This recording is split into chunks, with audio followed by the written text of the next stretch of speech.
आज हम सब में एक बात समान है। आज हम हमारा 72वां गणतंत्र दिन मना रहे हैं। आज ही के दिन 26 जनवरी 1950 को हमारा संविधान भारत देश में लागू हुआ था। किसी भी देश का संविधान कई उद्देश्यों की पूर्ति करता है।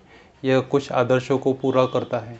यह उस तरह देश का आधार बनता है जैसा कि हम नागरिकों के रूप में रहते हैं। एक देश आमतौर पर लोगों के विभिन्न समुदायों से बना होता है जो कुछ मान्यताओं को साझा करते हैं, लेकिन जरूरी नहीं कि सभी मुद्दों पर सहमति हो। संविधान यह सिद्धांत, नियम और प्रक्रियाओं के समूह के रूप में देश की सेवा करने में मदद करता है जिन पर आम सहमति है। ये आधार बनता है जिनके अनुसार लोग चाहते हैं कि देश को शासित किया जाए और समाज को आगे बढ़ाया जाए।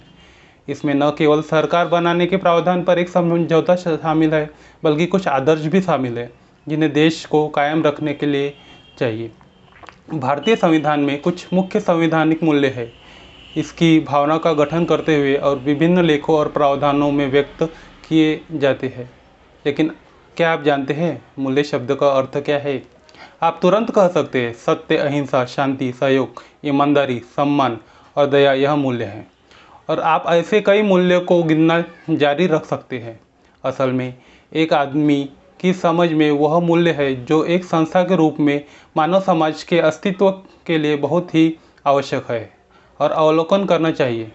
भारत संविधान में ऐसे सभी मूल्य हैं जो आधुनिक युग में सार्वभौमिक, मानवीय और लोकतांत्रिक है।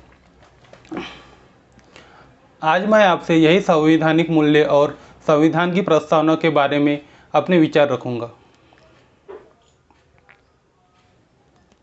क्या आपने इस सामग्री की शुरुआत में मुद्रित भारतीय संविधान की प्रस्तावना को पढ़ा है? जैसा कि पहले कहा जा चुका है, संवैधानिक मूल्य संपूर्ण भारत के संविधान में परिलक्षित होते हैं, लेकिन इसकी प्रस्तावना मूल मूल्यों को दर्शाती है और वह दर्शन जिस पर संविधान आधारित है। किसी भी संविधान की प्रस्तावना एक संक्षिप्त परिचयात्मक वक्तव्य है जो दस्तावेज के मार्गदर्शक सिद्धांतों को बताता है। भारत के संविधान की प्रस्तावना भी ऐसा करती है। प्रस्तावना में व्यक्त मूल्य को संविधान के उद्देश्यों के रूप में व्यक्त किया गया है। यह है संप्रभुता, सामाजिकता, धर्मनिरपेक्षता, लोकतंत्र, भारतीय राज्य का गणतंत्रीय चरित्र, न्याय, स्वतंत्रता, समानता, बंधुत्व, मानवीय मूल्यों की गरिमा, राष्ट्र की एकता और अखंडता। आइए इन मूल्यों पर चर्चा करेंगे। पहला मूल्य है संप्रभुता। आपने प्रस्तावना पढ़ी होगी। यह भारत को एक संप्रभु, समाजवादी, धर्मनिरपेक्ष, लोकतांत्रिक गणराज्य घोषित करती है। संप्रभु होने का अर्थ है पूर्ण राजनीतिक स्वतंत्रता और सर्वोच्च अधिकारी होना। इसका तात्पर्य है भारत की आंतरिक रूप से शक्तिशाली और बाहरी रूप से स्वतंत्र है। यह बिना किसी बाहरी हस्तक्षेप के खुद के निर्णय निर्धारित करने के लिए स्वतंत्र है और कोई भी इसके अधिकार को चुनौती देने के लिए नहीं है। संप्रभुता की यह विशेषता हमें अंतर्राष्ट्रीय समुदाय में एक राष्ट्र के रूप में अस्तित्व की गरिमा प्रदान करती है।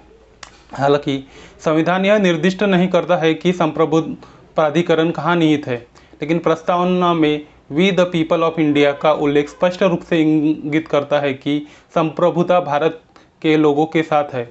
इसका मतलब है कि संवैधानिक अधिकारी और सरकार के अंगों ने अपनी शक्ति लोगों से ही प्राप्त की है। अगला मूल्य है समाजवाद। आपको ज्ञात हो सकता है कि भारतीय पारंपरिक समाज में सामाजिक और आर्थिक असमानताएं निहित है।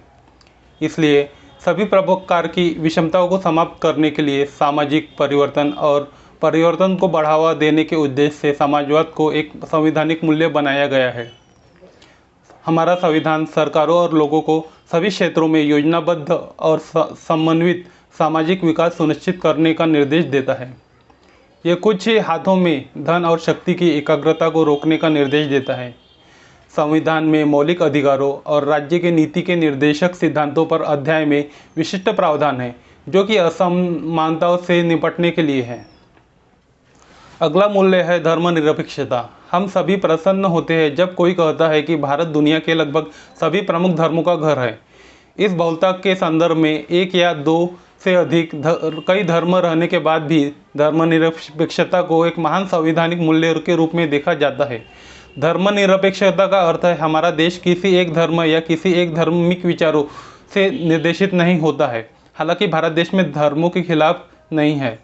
यह अपने सभी नागरिकों को किसी भी धर्म का अनुसरण करने, उपदेश देने और अभ्यास करने की अनुमति देता है।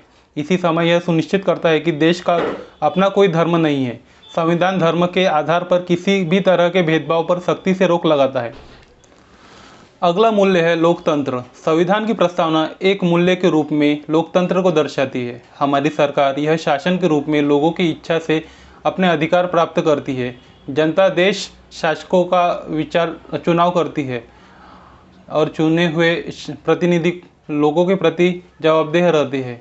भारत के लोग उन्हें विभिन्न स्तरों पर सरकार का हिस्सा बनने के लिए सार्वभौमिक वयस्क मतदार प्रणाली के द्वारा चुने जाते हैं, जिसे एक आदमी एक वोट के रूप में जाना जाता है। लोकतंत्र समाज में स्थिरता, निरंतर प्रगति में योगदान देता है और यह शांतिपूर्ण राजनीतिक परिवर्तन को सुरक्षित करता है। यह असंतोष की अनुमति देता है और सहनशीलता को प्रोत्साहित करता है। और इसमें भी महत्वपूर्ण बात यह है कि कानून के शासन के सिद्धांत, नागरिकों को हस्तांतरणीय अधिकार, न्यायपालिका की स्वतंत्रता, स्वतंत्र और निष्पक्ष चुनाव और प्रेस की स्वतंत्रता पर आधारित है। अगला मूल्य है गणराज्य। भारत न केवल एक लोकतांत्रिक राष्ट्र है, बल्कि यह एक गणराज्य भी है। गणतंत्र होने का सबसे महत्वपूर्ण प्रतीक है देश के प्रमुख का अर्थात राष्ट्रपति का निर्वाचन होता है। वह आनुवंशिकता के आधार पर नहीं चुना जाता है, जैसा कि राजतंत्र के एक प्रणाली में पाया जाता है। यह मूल्य लोकतंत्र को मजबूत और पुष्ट करता है, जहां भारत का प्रत्येक नागरिक देश के प्रमुख के रूप में चुने जाने के लिए समान रूप से पात्र है। राजनीतिक समानता इस प्रावधान का मुख्य संदेश है। अगला मूल्य है न्याय। कभी कभी आप यह भी महसूस कर सकते हैं कि अकेले लोकतांत्रिक व्यवस्था में रहने से नागरिकों को समग्र न्याय सुनिश्चित नहीं होता है। हम कई ऐसे मामले देखते हैं जहां न केवल राजनीतिक और आर्थिक न्याय बल्कि राजनीतिक न्याय से भी लोगों को वंचित रखा जाता है। यही वजह है कि संविधान निर्माताओं ने सामाजिक, आर्थिक और राजनीतिक न्याय को संवैधानिक मूल्यों के रूप में शामिल किया है। ऐसा करके उन्होंने जोर देकर कहा है कि सामाजिक आर्थिक न्याय पर आधारित एक नए सामाजिक व्यवस्था के निर्माण में भारतीय नागरिकों की दी गई राजनीतिक आज़ादी की महत्वपूर्ण भूमिका है। हर नागरिक को न्याय मिलना चाहिए। न्यायपूर्ण और समतावादी समाज का यह आदर्श भारत संविधान के अग्रणी मूल्यों में से एक है। अगला मूल्य है स्वतंत्रता। प्रस्तावना मूल मूल्यों में से एक के रूप में विचार, अभिव्यक्ति, विश्वास, श्रद्धा और पूजा की स्वतंत्रता निर्धारित करती है। इन्हें सभी समुदायों के प्रत्येक सदस्य को आश्वस्त करना होता है। ऐसा इसलिए किया गया है क्योंकि लोकतंत्र के आदर्शों को कुछ न्यूनतम अधिकारों की उपस्थिति के बिना प्राप्त नहीं किया जाता, जो व्यक्तियों के स्वतंत्र और सभ्य अस्तित्व के लिए आवश्यक है। अगला मूल्य है समानता। समानता किसी अन्य के समान महत्वपूर्ण और संवैधानिक मूल्य है। संविधान प्रत्येक नागरिक को उसकी सर्वश्रेष्ठ विकास के लिए स्थिति और अवसर की समान सुनिश्चित करता है। एक इंसान के रूप में हर किसी के पास एक गरिमापूर्ण आत्मा है। उसे अपने पूर्ण संतुष्टि को सुनिश्चित करने के लिए हमारे देश और समाज में मौजूद किसी भी रूप में असमानता निषिद्ध है। विशेष रूप से प्रस्तावना में परिलक्षित समानता को एक महत्वपूर्ण मूल्य के रूप में रखा गया है। अगला मूल्य है बंधुता। भारत के सभी लोगों के बीच समान भाईचारे की भावना के लिए खड़ा होने वाले भाईचारे के मूल्य को बढ़ावा देने के लिए प्रस्तावना में एक प्रतिबद्धता है। भ्रातृत्व के अभाव में भारत जैसा बहु समाज देश विभाजित है, इसलिए न्याय और स्वतंत्रता और समानता जैसे सभी आदर्शों को अर्थ देने के लिए प्रस्तावना में बंधुत्व पर बहुत जोर देती है।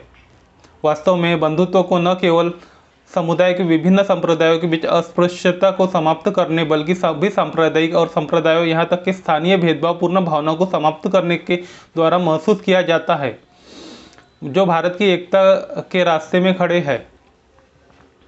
अगला मूल्य है व्यक्ति की गरिमा। व्यक्ति की गरिमा का एहसास करने के लिए भ्रातृत्व को बढ़ावा देना आवश्यक है। प्रत्येक व्यक्ति की गरिमा को सुरक्षित करना आवश्यक है, जिसके बिना लोकतंत्र कार्य कर नहीं सकता। यह लोकतांत्रिक शासन की सभी प्रक्रियाओं में प्रत्येक व्यक्ति की समान भागीदारी सुनिश्चित करता है। अगला मूल्य है राष्ट्र की एकता और अखंडता। जैसा कि हमने देखा है, बंधुत्व एक महत्वपूर्ण मूल्य को भी बढ़ावा देता है, अर्थात राष्ट्र की एकता और अखंडता। देश की स्वतंत्रता को अक्षुण्ण बनाए रखने के लिए राष्ट्र की एकता और अखंडता बहुत आवश्यक है। इसलिए देश के सभी निवासियों के बीच एकता को बढ़ावा देने पर जोर दिया गया है। हमारा संविधान भारत के सभी नागरिकों से कर्तव्य की बात के रूप में भारत की एकता और अखंडता को बनाए रखने और उसकी रक्षा करने की उम्मीद करता है। अगला मूल्य है अंतर्राष्ट्रीय शांति और अंतर्राष्ट्रीय कानून का पालन। अंतर्राष्ट्रीय शांति का मूल्य और अंतर्राष्ट्रीय कानून हालांकि प्रस्तावना में नहीं है, संविधान के अन्य प्रावधानों में परिलक्षित होता है। भारतीय संविधान देश को अंतर्राष्ट्रीय शांति और सुरक्षा को बढ़ावा देने का निर्देश देता है, देशों के बीच न्यायपूर्ण और सम्मानजनक संबंध बनाए रखता है, अंतर्राष्ट्रीय कानून और संधियों के दायित्व के लिए सम्मान बढ़ाता है और मध्यस्थता द्वारा अंतर्राष्ट्रीय विवादों के निपटने को प्रोत्साहित करता है। इन मूल्यों को बनाए रखना और उनका पालन करना भारत के हित में है। शांति और सिर्फ अंतर्राष्ट्रीय आदेश निश्चित रूप से भारत के विकास में योगदान देगा। इन मूल्यों के साथ हमारे कुछ मौलिक कर्तव्य हैं। हमारा संविधान भारतीय नागरिकों द्वारा किए जाने वाले कुछ कर्तव्यों को निर्धारित करता है।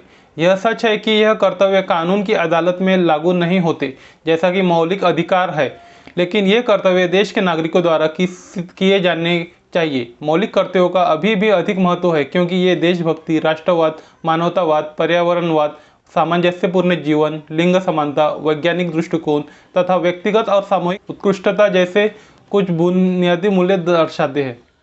मुझे आशा है कि आप भारतीय संविधान में बताए गए इन मूल्यों को अपने जीवन में अपनाएंगे। आपको डॉक्टर मितेश शर्मा की ओर से 72वें गणतंत्र दिन की हार्दिक शुभकामनाएं। जय हिंद।